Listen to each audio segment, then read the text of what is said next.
Hello अस्सलाम वालेकुम। I am doctor Mohammad Hasan and I am a second year MBBS student in Allama Iqbal medical college Lahore. आज का मेरा टॉपिक ये है कि किस आप एमडी कैट के जो टेस्ट के दौरान किस सीक्वेंस को आप मद्देनजर रखते हुए उसे फॉलो करते हुए अपने टाइम को मैनेज कर सकते हैं और अच्छे तरीके से अपने टाइम को इस्तेमाल करते हुए अपने एमसीक्यूज को हल कर सकते हैं।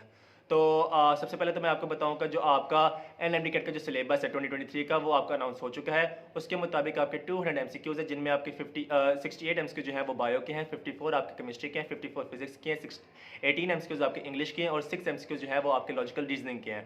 आपका टाइम ड्यूरेशन जो है वो 6 और 30 मिनट्स है जिनमें आपकी ऑलमोस्ट 210 मिनट्स आपके जो है वो आपको एमसीक्यूज हल करने के लिए आपको दिए गए हैं।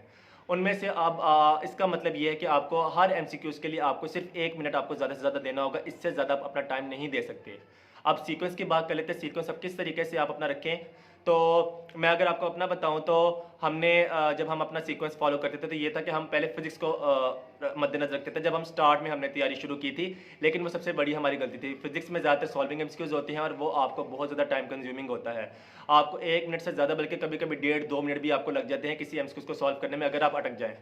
हम जब फिजिक्स का पोर्शन हमने सॉल्व कर लिया तो बायो का करने लगे, इंग्लिश का करने लगे, किसी भी जो हमने अपना सीक्वेंस बनाया था उस हिसाब से अगर हमने फॉलो किया तो हमारे पास टाइम नहीं था होता कि हम उससे सही तरीके से हल कर पाते, बल्कि तेज़ी तेज़ी में जो है हम आसान से आसान एमसीक्यूज भी गलत कर जाते थे। इंग्लिश और लॉजिकल रीजनिंग के लिए हमारे पास टाइम इतना नहीं बचता था तो हमारे वो भी एमसीक्यूज छूट गए तो एंड पे हमारे पास बहुत बुरा रिजल्ट आता कि यानी कि अच्छा रिजल्ट नहीं था आता।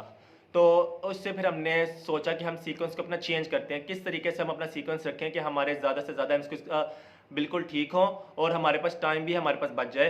तो हमने इस तरीके से सीक्वेंस रखा कि सबसे पहले हम रखते हैं बायो को, क्योंकि बायो आसान होता है क्योंकि उसमें ज़्यादातर या जो एग्जाम्पल टाइप एमसीक्यूज आते हैं या फिर हमारे पास रीजनिंग टाइप एमसीक्यूज आते हैं जो कि आपके कंसेप्ट क्लियर हो तो बहुत इजीली आप उससे हल कर लेते हैं विद इन 1 मिनट। बल्कि कभी कभी तो ये होता था कि हम उसके 60 या जो 68 एमसीक्यूज थे वो टोटली हम जो है इन अबाउट 35 to 40 सेकंड्स हम क्लियर कर लेते थे, यानी कि हमें कोई मुश्किल नहीं थी होती इसमें।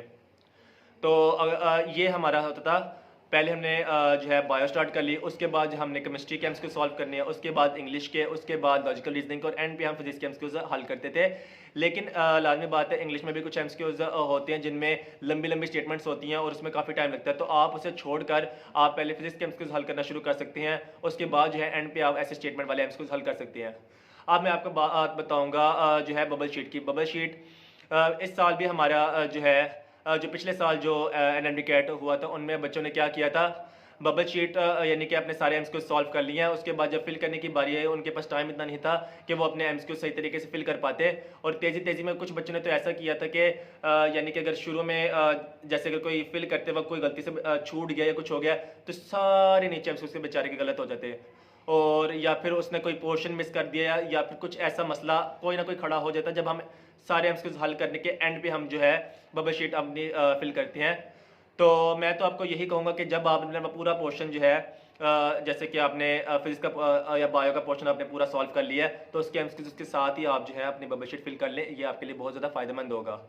लेकिन अगर कुछ जैसे बच्चे होते हैं वो कहते नहीं हम अपना पूरा ही यानी सॉल्व करने के बाद अपनी बबल शीट को फिल करें, तो उनके लिए मैं कहूँगा कि आप अपने 10 to 15 मिनट्स या मोस्टली 20 मिनट्स बल्कि बचा के रखें ताकि आप अपने सुकून के साथ अपने जो है एमसीक्यूज जो है आराम से फिल कर सके, ताकि आपको फिल करते वक्त कोई गलती ना हो या फिर कोई एमसीक्यूज छूट ना जाए जिसकी वजह से जो है आपके सारे एम्स के नीचे गलत हो जाए। तो मैं कहूँगा कि जो बबल शीट अगर आपने फिल करनी है तो उसके लिए आपके पास एटलीस्ट 15 to 20 मिनट्स आपके पास एंड पे होने चाहिए ताकि बबल शीट जो है अपने सही तरीके से फिल कर सकें। इस तरीके से जो है आप अपने एमसीक्यूज अच्छे तरीके से टाइम के साथ अपना मैनेज भी कर पाएंगे और अपनी जो है सही तरीके से फिल भी कर पाएंगे। और आपका जो है जिनकी बहुत अच्छी तैयारी होती है तो वो उन्हें मसला यानी कुछ को हो जाता है कि हमारे पास टाइम नहीं था तो हम सही तरीके से हल नहीं कर पाए। तो इस तरीके से अपना टाइम बचा के आप अपना जो है अपने एमसीक्यूज हल कर सकते हैं अच्छे तरीके से।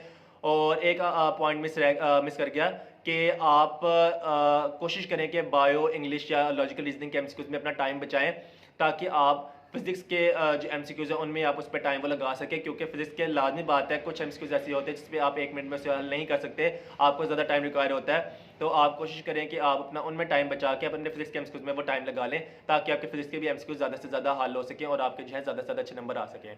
Thank you very much. आज का मेरा टॉपिक यही था। इंशाल्लाह अगली वीडियोज़ में आपको बताऊँगा कि आपको जो सब्जेक्ट्स हैं उनके जो यानी चैप्टर्स हैं, कौन से चैप्टर्स इंपॉर्टेंट ज़्यादा हैं, उनमें से एमसीक्यूज़ को कौन कौन से ज़्यादा आते हैं और किन टॉपिक्स में से किस तरीके से ज़्यादा पूछे जाते हैं, वो मैं इंशाल्लाह आपको अपनी वीडियो में अगले बताऊँगा।